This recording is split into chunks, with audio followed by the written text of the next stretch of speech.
I want to talk about that when I came in this physical earth, I saw contrast. Good. It was here just waiting for you. Yeah. Come on down. It's not down really, but that's your image. Well, what I'm here to, I listen to your materials every day and I'm practicing, and it has really a relationship, health, abundance, everything has exponentially has increased, and I really appreciate that. And you explain it so clearly, and I really, really appreciate. I come from a place that, from spirituality, from Middle Eastern, from Sufism, from all different kind of background. And I grew up in Sweden, and I was raised there, and I saw races, and I saw religions, I saw a struggle, I saw starvations, I saw wars, I saw destruction. All of these combined gave me this clarity, problem that you just mentioned.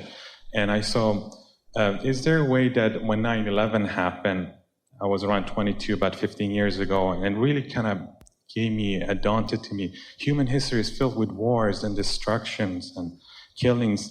Is there a way that we can experience peace?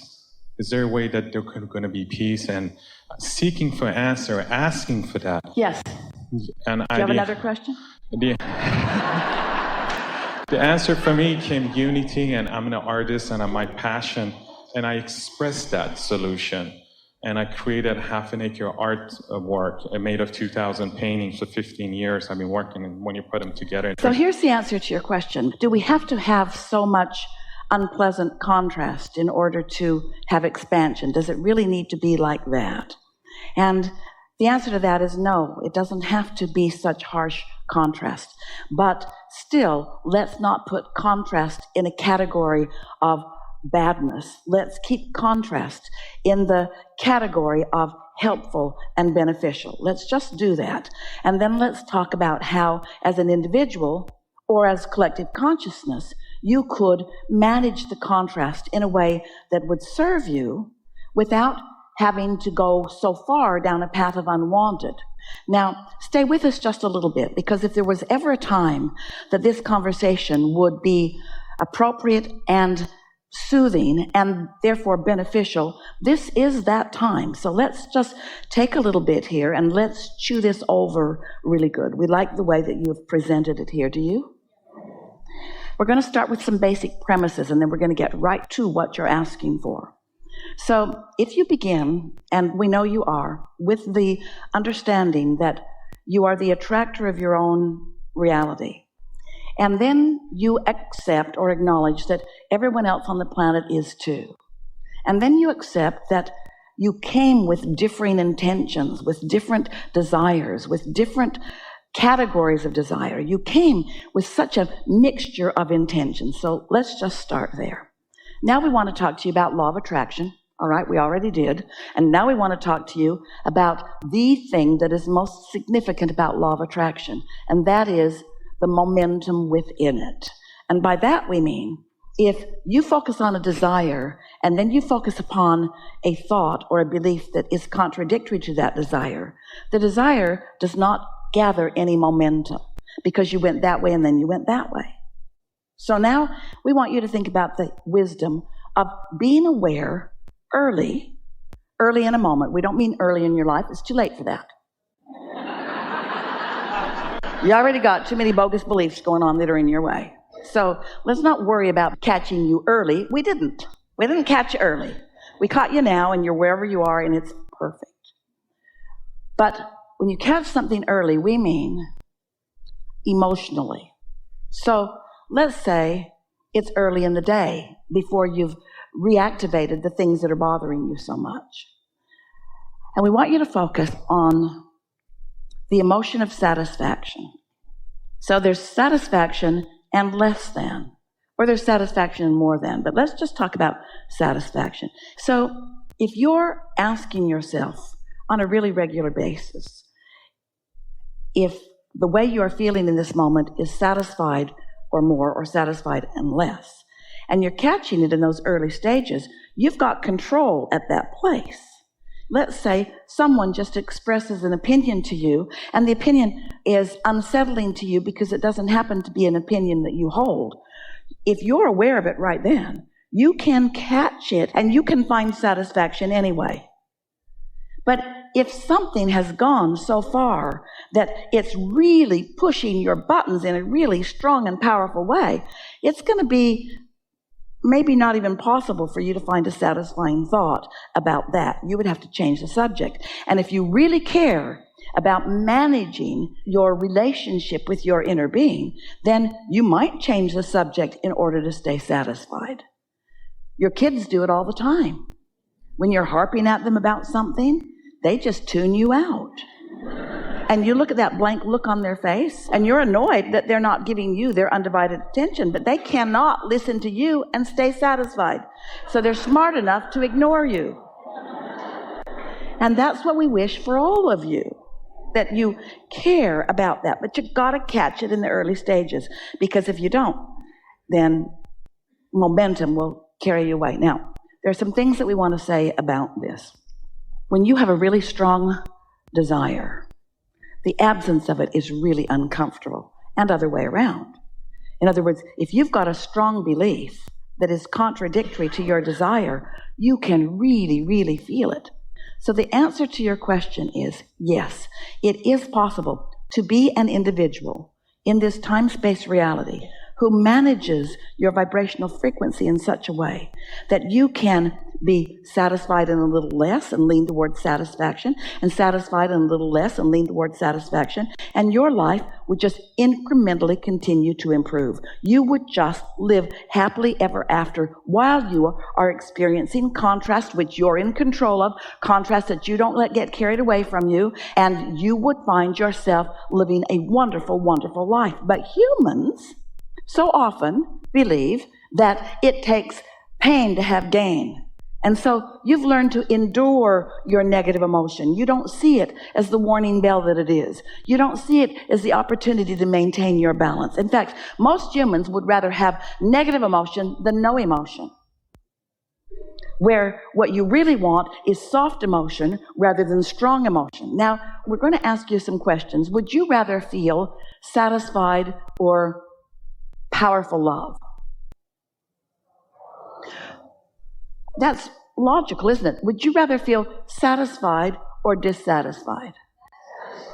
Would you rather feel love or hatred? It's easy to know that, but what if something came up and you felt dissatisfaction and you were focused upon a belief that you've been believing for a long time?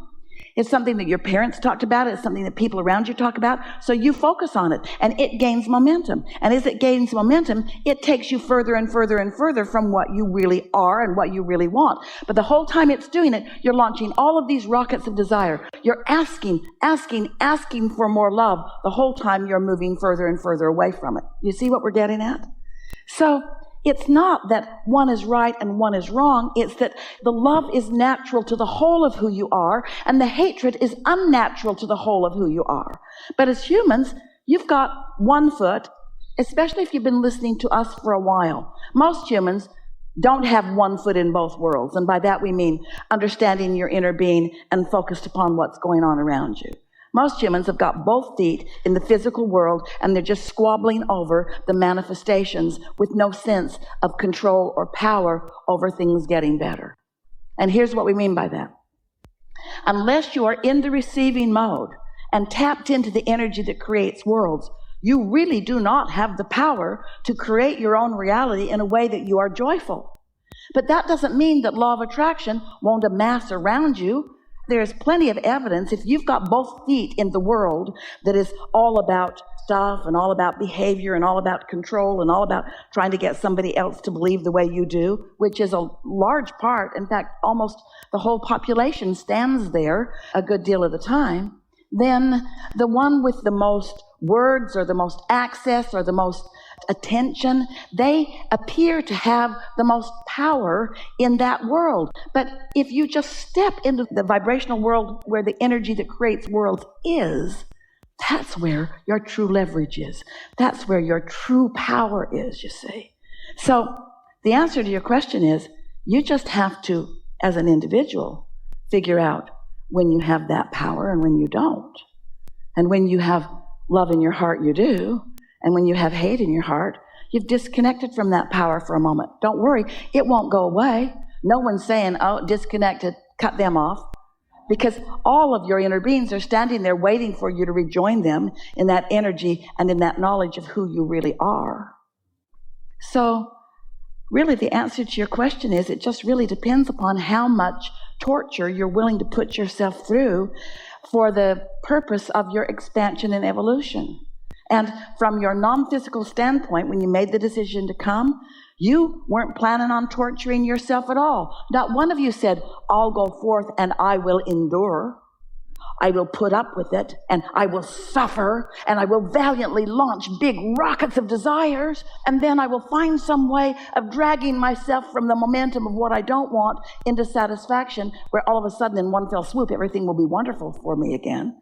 But there is something to be said for when you're really, really hurting over something, you're launching big-time rockets. And when you launch big-time rockets, when you start moving in the direction of those big-time rockets of desires, you feel way, way alive.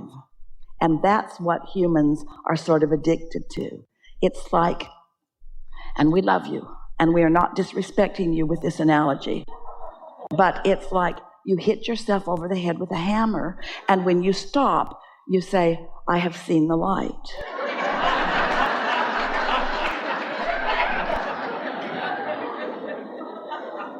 Well, the love allowing. 2 weeks ago when I was here, you mentioned satisfaction. You mentioned it so many times. It really made an influence on me. I said, wow, that is very powerful. And I've been kind of practicing. It's not more powerful than love over hate. It's just you have more control if you catch it there.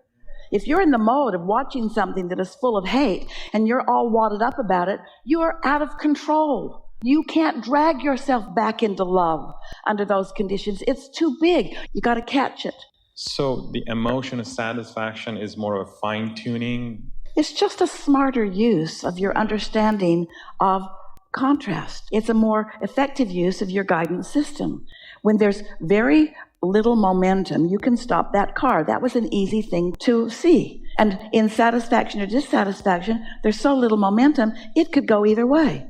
But when it's that big, then they'll fight to the death. They'll have a duel. They'll have a war. They'll drop bombs on each other. They'll do everything in order to hold to the righteousness that they believe in. And in the whole process, they lose their connection with Source, and they all stand over there with both feet in the physical world where they're fighting over the spoils, and nobody wins the war. Nobody wins the battle, because winning is about loving. Winning is about satisfaction. Winning is about joy. Success is about joy.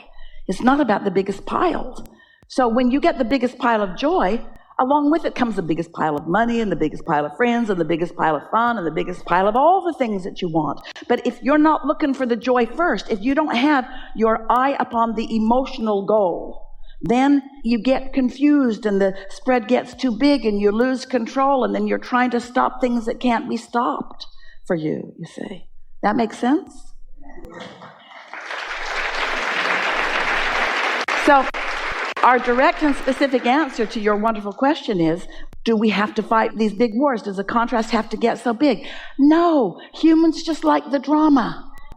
It doesn't have to get that big. And if we could convince you, you see, we stand here knowing what we know, expressing what we know from our point of understanding the laws of the universe. But as far as you are concerned, we may very well just be one more opinion, very sure. It isn't until you find some way through meditation or through basking or however you accomplish it to allow your vibrational frequency to rise to the equivalency of your inner being, so that there's no separation between the vibrational frequency of your broader non-physical self and yourself. It isn't until you accomplish that on a pretty regular basis and then start receiving thought impulses that feel so fantastically interesting or fun that you're willing to follow them.